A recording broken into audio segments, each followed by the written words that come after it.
think we are recording, yes. So Yes. hello there. Hiya.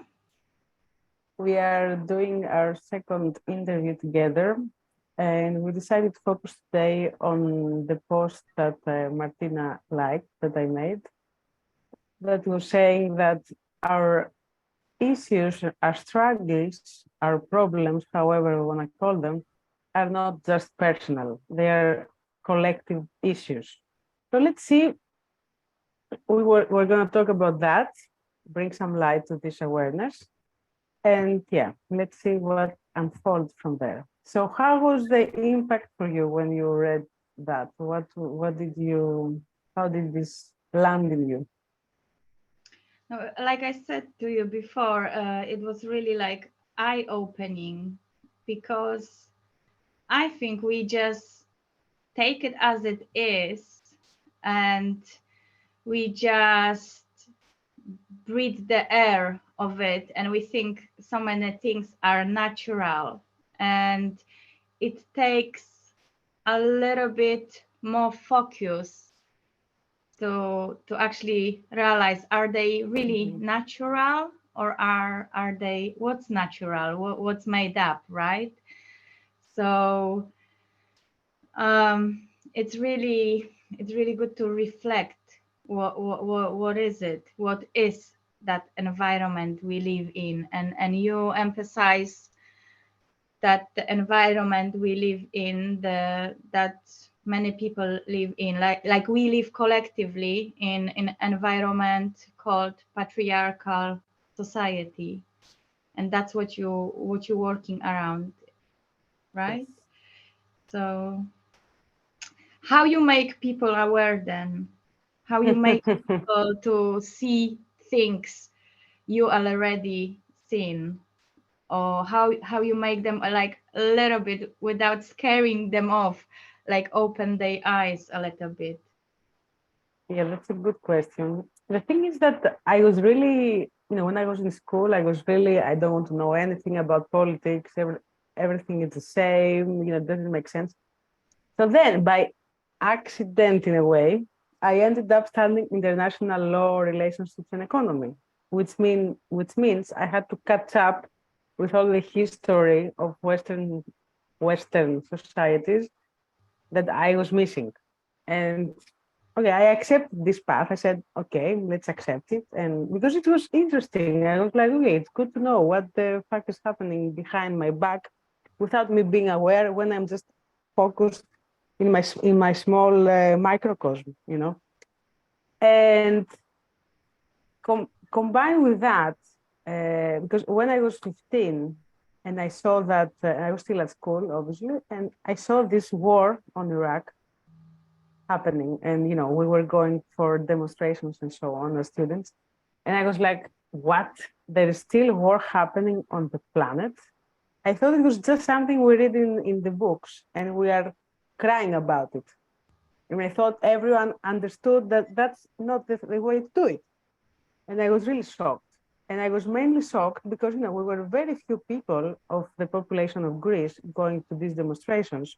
Most people were like, I'm drinking my coffee. There's no problem. Nothing is happening. And they were bombing these people. And, I'm in Greece, so we are very near with people in Iraq. So it's like, geography, it's like, and I was like, what is this? How is it possible? So I decided to dedicate, I mean, my empathy really exploded in that moment. And I decided to dedicate part of my life to help heal that violence in humanity.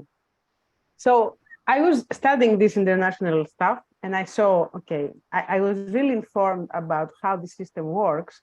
At the same time, as a student, I became aware how government is turning against our basic rights as students, as people that want, I don't know, a free life, as people who want to defend the environment and keep nature healthy, because nature is our food and home. yeah, and then I started to become aware of working rights and the attack there, and so on, so on, and all these social infrastructures that they were under threat. And I was like, the government wants us to have no access to free education and medical system and not getting well paid. Why? Why is that happening? So then I decided to become an activist in self-organized movements to try to negotiate our democratic right with government that no, we don't want to pay for education. Enough with you. We already do with our taxes and so on and so on. So then I realized that sadly there is something wrong with this political system, that people on power are not following what people, that they're supposed to serve, want and need. So yeah, and then I realized we live in a constant war, actually, with people on power who are who are trying to, actually, as I studied in my university degree, where the state was educating me, this system is made, this capitalist patriarchal system is made in a way that some people on top will take advantage of the human and earth resources in their favor to build some wealth for their favor.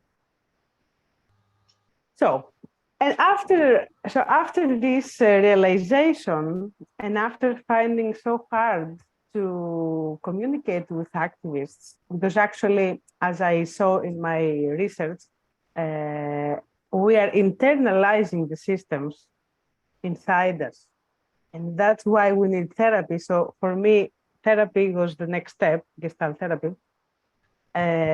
So there I found the tools to heal inside me, capitalism and patriarchy. And I'm super thankful to that. And the first step was to actually, through self-awareness, realize that there is something to heal. There is something not yours to heal, isn't it? At first, I was just shocked, connecting the dots, that we're trying to stop the violence as activists, and then we're so violent to ourselves. I was like, what the fuck is that? And then I realized that I wanted to stop the violence, on the war on the planet, which is the macrocosm, while I needed to heal the war at home, that I'm a survival from what we call war at home, which is, in the microcosm. So everything is connected at the end of the story. Yes, exactly. Yeah. So, yeah, and then I wanted to see, all this work I'm doing, studying gestalt therapy, which was great and very healing, but it was not enough, especially the way gestalt is nowadays, which is a bit quite washed out in capitalism. I would like to just mention that I've got a thought. You must agree that gestalt therapy is the only one which allows you to look at the broader environment. Yes. I don't think any other approach is that sensitive about the. There is also the systemic approach that is looking at the system, as the word is saying. Right. Not sure to what extent. And not sure if it comes to society structure. For sure, it comes to family structure, as far as I know. And then probably there's and even Freud, he wrote this book that civilization is the source of sadness or something like that. Now I'm translating more or less the title.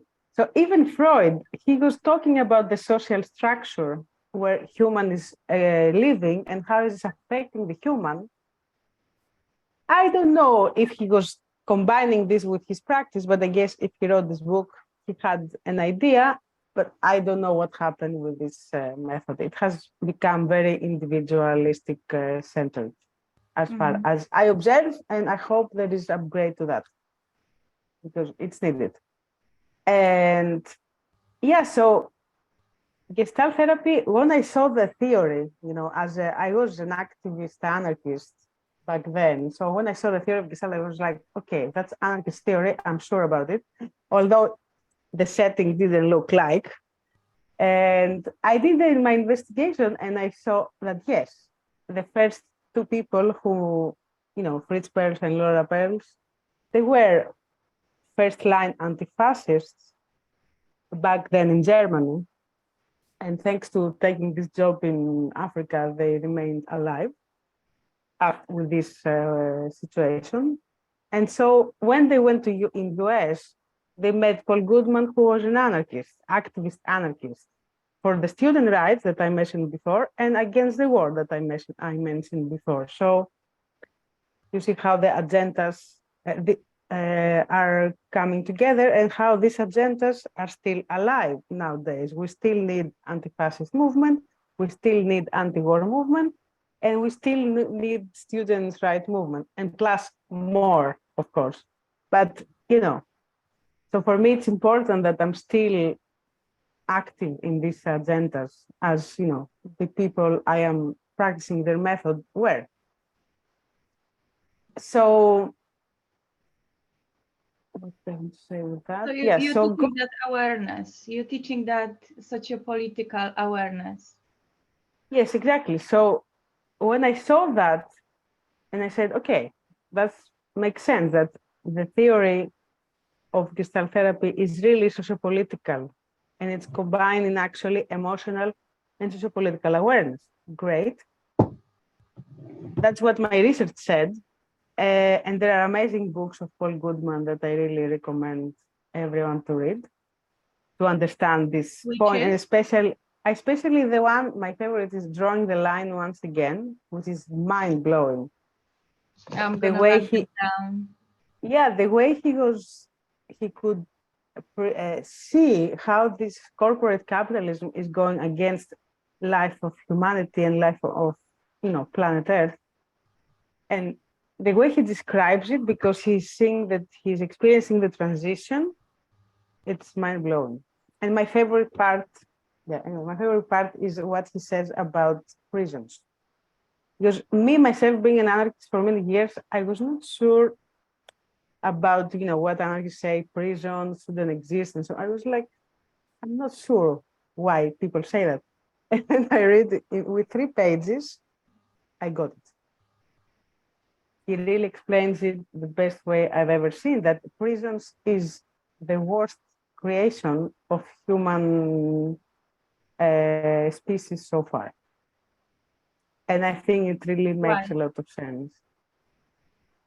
I cannot reproduce what his amazing arguments, so I really recommend people to read it. But I just, I investigating that, I came across to how other people in more indigenous, smaller population societies treat people when they do something criminal. So I have 2 favorites that I can share. So one is, they are opposite to each other, but I'm just saying. Actually, my favorite is the second. So I'll say first the first one, which is interesting. So they stop all the village, isolates this person, and stop talking to them for, I don't know, a month or I don't know, and says to them, go alone and think what you did. We're not going to talk to you. We will ignore you like you are dead for that period of time. And when you understand, come back. Something like that, which is a, much better thing to do because it helps the person to come in self-awareness, to get in touch with themselves. So it's a productive, it's quite productive, I would say. But that is for adults, okay. And then, but my favorite is the other one, that when someone is doing something criminal, the people understand that their empathy says to them, oh, we think he's not good. Something is, not landed well in this person. So they make a circle around the person and they all say to the person something good about them, about the character or about an action they did or something. Yeah, all together, all the village gathers around the person and gives some good feedback to imagine the power of that. I can cry if I focus a bit more on this image. Very strong. And what, of course, anyway, this can be a very controversial issue. So yeah, I'm just saying, read this book, read this suggestion, and really, because what we really see is that people who go in prison, they don't come out better people. At the opposite, they come out more violent, and also they come out, more traumatized because there is so trauma. Like all this violence we're talking about before, it's accelerating in there. So what is the point? Just creating people who are more violent? Thank you very much. We have enough violence already. And plus, the prison is a tool of the system to go against activists. And I don't know, I saw a documentary recently about prisons in the US. The more people who were in this prison were poor people. So, the people with lack of privilege will end up in prison, while because they are getting angry and going against the law to, or just people who need to buy food, or they cannot stand this trauma, and there is no way that they access therapy, because therapy, and that's my point in all my work, that has become a middle upper class service. And I mean, I don't know, at least gestalt therapy was not made for that. Gestalt therapy was made to make the world a better place. So that is not really fair to, to exclude people who need it the most. Because, we are all, as we say in Gestalt, that the organism is part of the environment. A human being is an organism which is part of the environment. So there is no way to live without the environment. So the environment is constantly affecting you. So the way your privileges are set, what you have and what you are missing, is crucial for your development. So how can we ignore that and just say to the person, it's your individual problem that you are having this and this and this. Okay, come to us to fix it if you have the money or the social insurance. And if not, go die. What is that? What's the point in that? So coming to this topic about the personal and the social structure of our issues, it's perceived from the Gestalt theory that it's not only your personal problem, and that's a fact. What is personal, in your personal field is the way you deal with the issue. Though it is really important that we understand that our issue is mainly socially made. Nobody, and socially, I mean, it's the same thing that psychoanalysis says, that your father, mother, so that is social factor, your father, mother issue. Plus, and the reason I did this research, apart from being an anarchist activist and all that, was that I was a bit tired going in workshops and hearing my mother, my father, I was like, okay, because there are people who can stay on this narrative forever. And then they don't really act in their lives. And then I said, okay, let's zoom out a bit and check on something. Our mother, father are people who grow in this social environment, and based on age, they have similar experiences and similar struggles. And actually, many of them were missing economic privileges. So the only thing they had to do was to work excessively, which means they had no moment to heal their traumas, and they just vomited the traumas on their kids. So if we really, for me, if we really want to break this vicious circle of people just going to therapy, oh, my mother, father, oh, yes, you know, and all that, which, you know, okay, we will do this work, but if we stay there, we're not really working. I'm sorry to say that, but I think it's the truth. And I see it also from my personal path. Then we need to realize that, you know, what was the social context of these people? Why all these people, they were acting like that? Why all the parents are so unaware of the sexuality of their kids, and they are either shaming, beating them up, or abusing them? Why? Just because, you know, if you see the numbers, you see it's a collective issue. And then what am I going to do as a scientist and researcher? Ignore these numbers and say it's your personal problem? No, it's not. Sorry. And the same goes, you know, the same goes with poverty trauma, for example, that many of us have or have had or might have in the future. Because, you know, nobody is safe enough from that in the society, even if they never had it so far. So let's not take this, because, you know, we are here and everything is happening, and we never know, right? So it's important to, you know, be empathetic on the people who are having this issue, which is a very big amount of the population. And so how are we going to do therapy ignoring this big amount of the population? And as I said before, when we check criminal behavior, we will see big amount of poor people. And that is so sad and unfair. It is. I understand that from what your post did to me, because it could affect you in two ways, I guess. One way of an unaware person will be, oh, yes, that's right. So I have an explanation now for all of my issue, and I don't have to do anything about it because it's on them, right? Because it's society.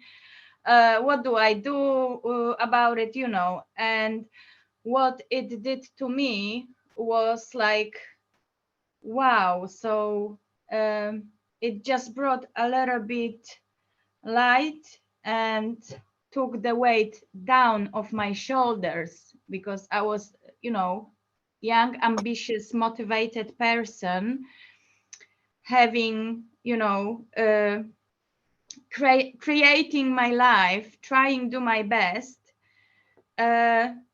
without seeing probably how huge the impact from the outside was. So it took the weight down for me, and I felt a little bit of release. I felt released.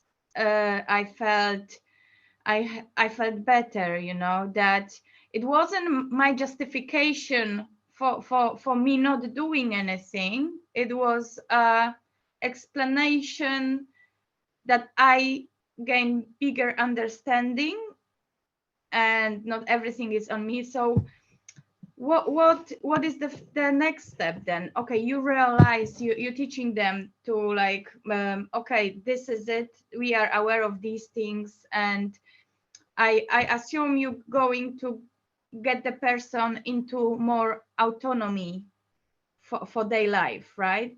What's the next step?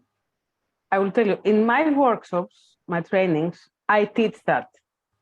Though when I do therapy, one-to-one sessions where the person comes with their agenda, I am doing what we had decided with my previous supervisor and therapist, Feeder, to do, because Feeder, he was doing this naturally. He would always place your awareness in the sociopolitical concept, which was so helpful.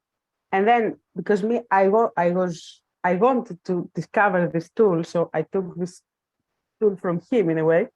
So we call it social revelation. Like in Gestalt therapy, we have the personal revelation when it's helpful for the client always. Might share a story of us, okay? And so in this context, the social revelation, it can be also personal or general. So again, we use it in a way that is helpful for the client.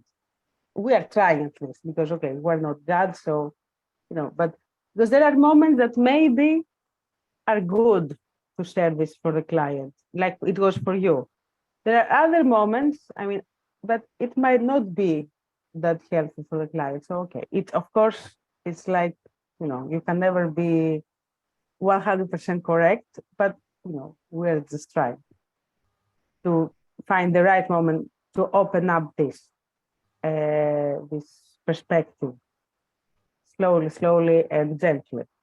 So the next step, after we realize the social roots of our issues, for example, in my case, I was very angry with my parents after the point that the war zone started.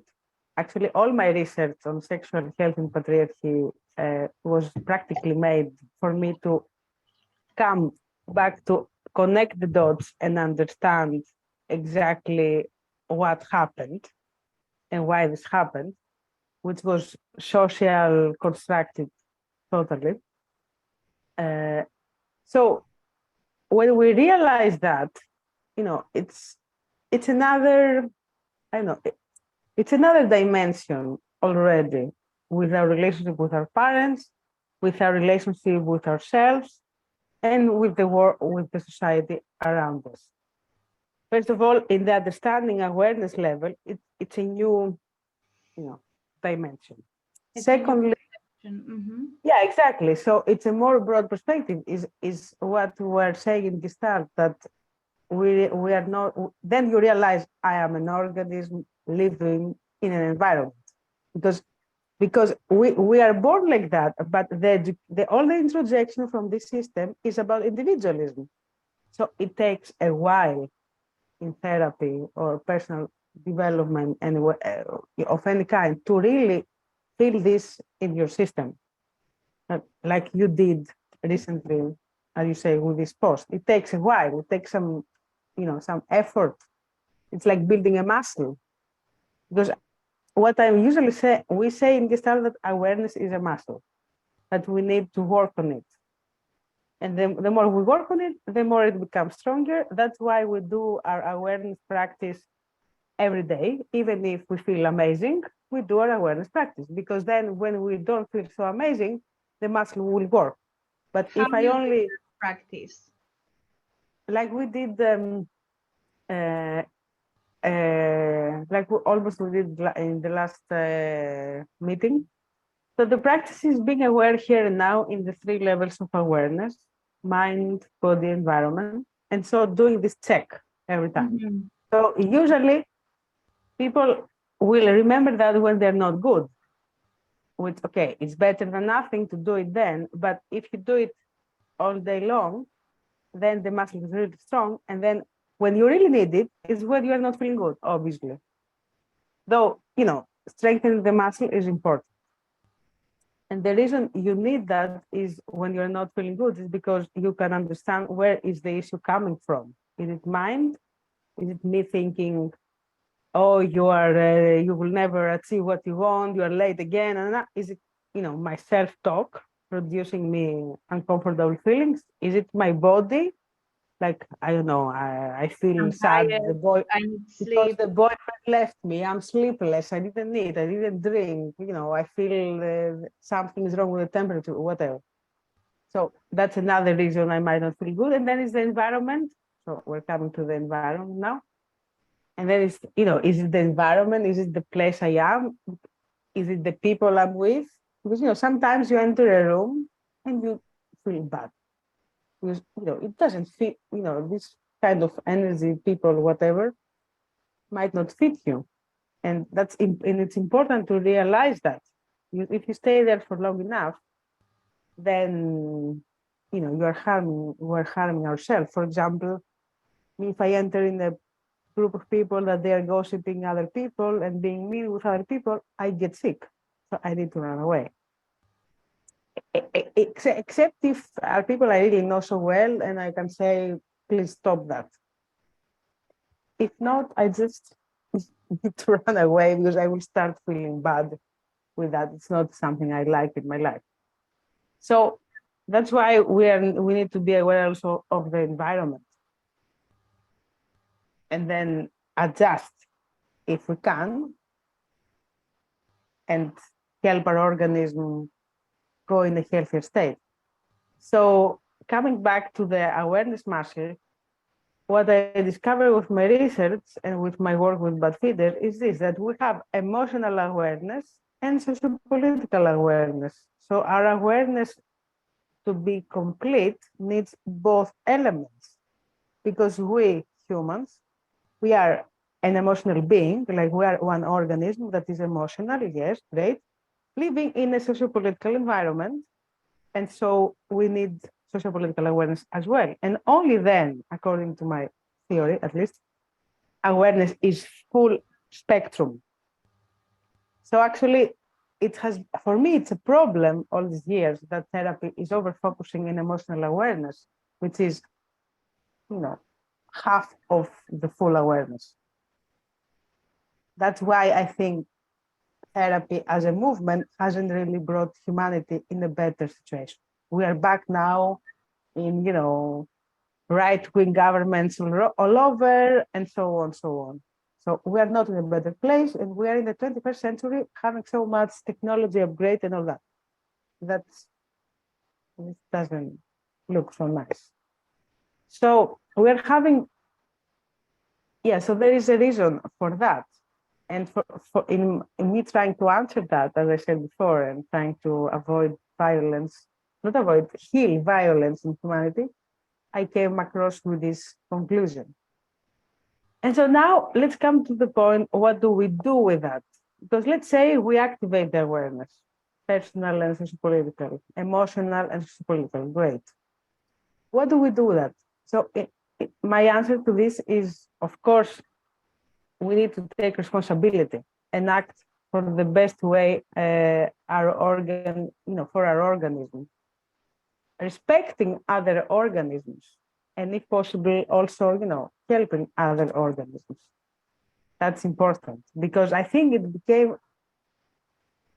this phrase of Fritz Perls, I do my thing, you do your thing, and if we meet good, if not good, it has really been abused in gestalt therapy and in therapy world, because this, if you see it in a way, it highlights individualism that capitalism is selling to us. Though, that is isolating this from the context. Who said that? How politically active was this person? And socially active until almost, I don't know, like very old age. And still being in a social context, he didn't say, okay, I'm going alone to live my life and drink cocktails at the Caribbean. No, he was there trying to, make this, transmit the knowledge, make this, people understand this therapy. So this is social acting. So this person with high level of social acting all his life said this phrase, which probably he meant, something very in the intrapersonal relationship, like love relationships and friendships, which, that's true. There's nothing you can do, if I like water and you like cocktails, maybe after a point, you do your thing, I do my thing, and we don't meet. I go to the water bar, you go to the cocktail bar. Okay, but that's it. I don't think he ever meant, this extra individualization capitalist thing that is happening nowadays. No, for sure not. Especially that, we know that the Gestalt therapy is quite relational therapy, and interconnectedness is one of its principles, isn't it? Yes, also, exactly. we do understand his phrase and everything in the world from our level of awareness, isn't it? So exactly. you can interpret it wherever you are at the moment. at the moment. So as much as you connected with yourself, you can't be disconnected from others. So you would understand that phrase on a deeper level, I guess. I actually never thought, knowing about Gestalt, what I know now, I have never thought like that was the emphasis for the individualization. I always kind of felt in my heart what he really meant. Great. I'm glad. But for the outsider, for someone who's just reading the quote, it may seem different. Yeah, not only from people who read the call, like even, people who have some good awareness of gestalt therapy, I've seen people acting like that, which is sad. So yeah, the thing is that's why I always write, doing the best for your organism with respect to other beings. I always highlight that after what I saw with my eyes in this circle. So to be sure, because of course that is very important, because as you said, the concept of interconnectedness is actually activated, and it can be activated in our awareness when we realize that we are social beings. That's why sociopolitical awareness is so important, because since we live in an environment in a constant exchange with that, it means we are emotional beings, yes, we are also social beings. So, Yes, for example, Aristotle, a philosopher of ancient Athens, he was saying that, that humans are political beings, exactly because of that, because we live in a society. So, what is happening in the sociopolitical level, it is affecting you. So, the best thing you can do about it is care about it, and care about being part of the decisions, being part of how the sociopolitical structure is formed. acting. Which I think makes total sense. And actually, maybe it fits here to say, do you know how the word idiot came up? No. What's the roots of this word? So the roots of this word comes from the Greek word. So he was saying that if you're not a political active person, you are idiotis. And in that time, idiotis, the person who only cares about themselves, was considered stupid. Because it's stupid not to care about the sociopolitical structure, which is the environment that is totally affecting you and constantly affecting you. So that's where this word idiot comes from this. Wow. Yes. So it's that serious to have sociopolitical awareness and being in interaction, conscious interaction with our sociopolitical environment. It doesn't mean you can do a big shift. Probably not. Though you can do some small shifts and give a good example that if more people follow, then the whole picture gets better. That's the thing. And because exactly we are interconnected, and that's a result of the fact that we all live in this environment all the time. So we are together in this mass, let's say, that is moving, that we call environment, that we can call planet Earth or however, then it means that my act here and now is affecting other people and the opposite. And so what is happening today with humanity, that there is so much violence and so many slaves and so many violated people, it is an extreme situation. I mean, if we check the numbers, I really think we have more slaves today than ever in terms of numbers. And that's really horrible and sad. And plus the wars. There are so many that after the Iraq war, we don't care about the wars anymore. There's no anti-war movement because we were convinced from the mass media that it's an invasion. It's not a war. Does it last years? Yes. but it's an invasion. Like, please, what an hypocrisy. Anyway, so how can we be happy? So because we are in Western society, we are mental health counselors, clients, and we're looking for happiness. And I'm saying, how can we be happy when, through interconnectedness, we are connected with all this trauma and pain that is active here and now on this planet? We talk about huge amount of numbers because the Western safe society that now we can sit here like, okay, we choose to do this appointment and this interview, and I choose to have my therapeutic practice and my YouTube video. It's not a fact for most of people on this planet. So that's a big thing. And all this pain is our body is experiencing it. And in my understanding and in my work, it's abstract concept for many people. You know that it's abstract. Our head is. I'm trying to see it from the point of view, from a person point of view, who does not have that awareness of interconnectedness. I deeply believe it is a fact. We are interconnected, and as much as there will be, someone suffering out there in the world, we are affected by it. We somehow unconsciously can feel it in our body, and we cannot move to further with our development or somehow, because we move on this collective and individual level equally. But if you imagine person like average person, probably that concept may seem like an abstract, it's just really, I know.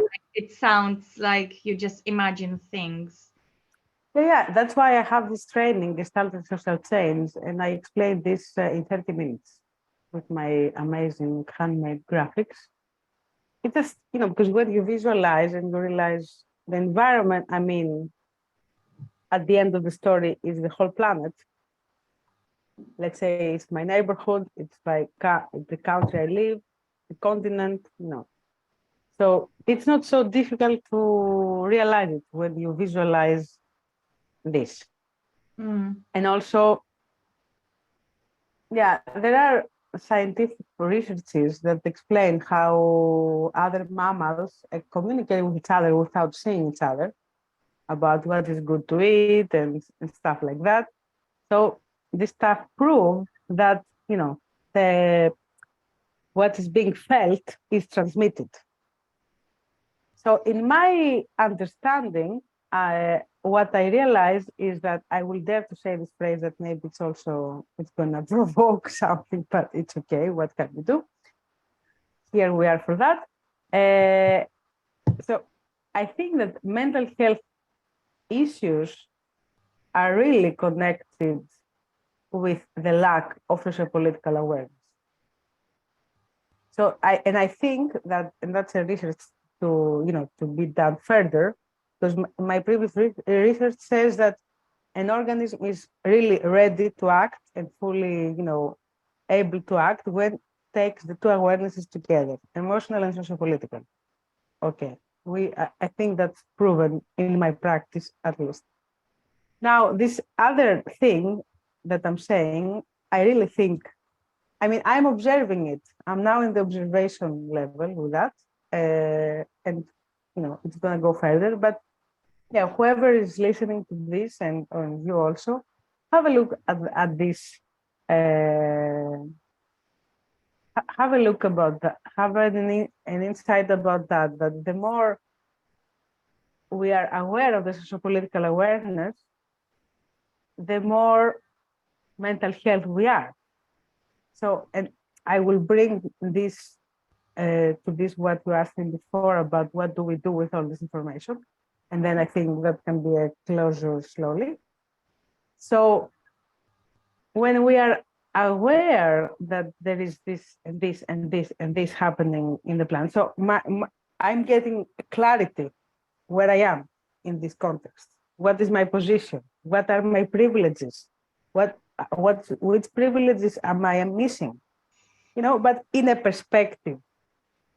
I can give an example, a short one. Like when my best friend died 3 years ago, I was really devastated because it was sudden and everything and la la la. A bud was dead already the previous year, my therapist supervisor that I was really connected with. So it was like, the one shock after the other. And what really helped me come out of it, because I called, I tried to connect with, what we were doing with Bud and his way of giving me this broad perspective.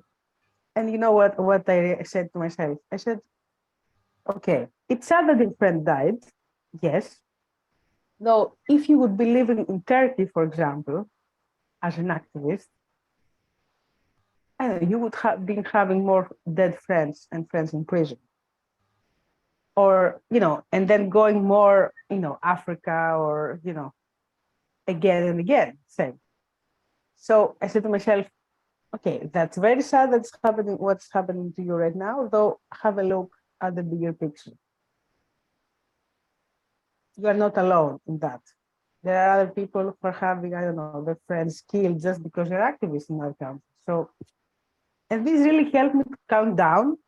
It's not that, it changes but it helped me to lift up from this, going so much deep in the sadness and, what's happening to me and my personal drama. So that's an example about that. So the more we understand broadens the context. Yeah, exactly. The more we broaden our awareness, it's easier, and not it's easier. We are helping the organism to take the best responsibility possible. That is the key point. And then, as I answered in my group the other day, because someone asked about that, the way we take responsibility, it can be personal or social. Depends. Depends the resources, depends the moment. Of course, if we take social responsibility when something happens and we take the help of our circle, it's easier. It's gonna be easier. Like I have another example for that. Like when I had my father dying at some point, that's another story. But yeah, and I had to give him a CBD a lot to help his liver come back, blah blah blah. And I didn't have this money. I needed to invest, I don't know, 3,000 euros for 6 months. And I did a crowdfunding among my friends, unofficially. I mean, like in some parties and some gatherings.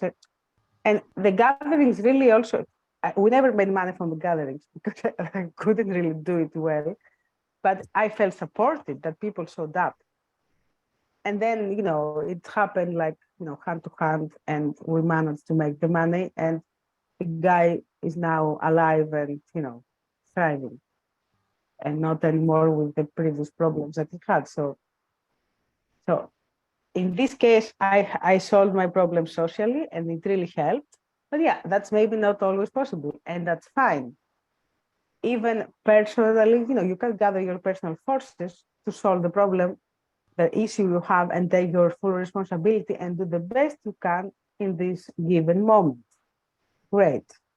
Though, as I'm saying again and again, if we don't realize the roots of the problem, which is connected with the sociopolitical structure, then we are gaslighting ourselves / accepting, allowing the systemic gaslighting that it is our personal problem, and this is taking us very far away from the solution and from really acting and take real responsibility. Because, for example, having poverty trauma, no matter, if I had 5 degrees and, my services could be very high priced, let's say, in society, I couldn't do it because I had poverty trauma, because I was feeling that I was betraying my people. My people meaning, people who are poverty survivors. And that was a big block for me. And I had to work on that, and I had to realize it alone. My therapists, they are both sociopolitically aware as much as they can. I love them, though they don't have poverty trauma. So they were supportive to me by giving me scholarship in their practice, though they couldn't really feel the thing. But with their support, I managed, to take it. Plus, with the support of my, new love community that I really love, which is the 5 rhythm dancing community, which is a quite pricey thing to do. Though, there are some small scholarships available, so there's somehow a way to do it, which is not easy. Though I was never gaslighted there for my issue, of having economic struggles. Not even once, from one person. Nobody, at least, maybe the same person wouldn't give me a scholarship, but at least they didn't gaslight my reality, like I have experienced in the therapy circles for many years. I was like, wow, that's great. So now that I managed to solve that issue in myself, and I'm still working on it, obviously, like we do with all traumas, there is no button to push and then it's gone. I realize my power and how my service can really, the value in this society. And then I can, have this value out there, and it's supporting my, daily life. And I can give scholarship to people who need it at the same time. And that's really nice that I can do that because I work on my own. So that's great. That's the way to do it. Yeah, exactly. And then that's a way to help each other, and that's a way to support interconnectedness. So I'm saying that to say I'm giving these examples to say how when I was gaslighting myself that, oh no, I shouldn't realize my poverty trauma, then I couldn't help myself. Only when I realized it and I accepted it, I could do the step. I managed to make the step. Yes, and I also believe that, the therapists are these people who first do the job for themselves, and they are able to lead by a example. So the more you overcome, the more you are able to give away.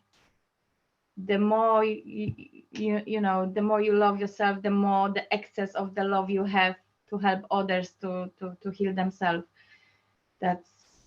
That's probably the best way to put it. Yes, Exactly. You're doing great job. Really, really lovely to came across you on my way in this lifetime. Yeah, I'm happy for connecting, and I'm happy that you are open to realize and understand this aspect that I am offering. Yeah, I'm glad. And I'm glad it worked also for you. I'm glad. It does.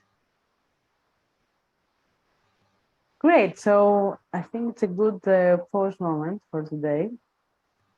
Thank you for joining. Thank you for watching. And open to feedback and questions. You'll find more info at the links if you want to contact me. Thank you. Thanks.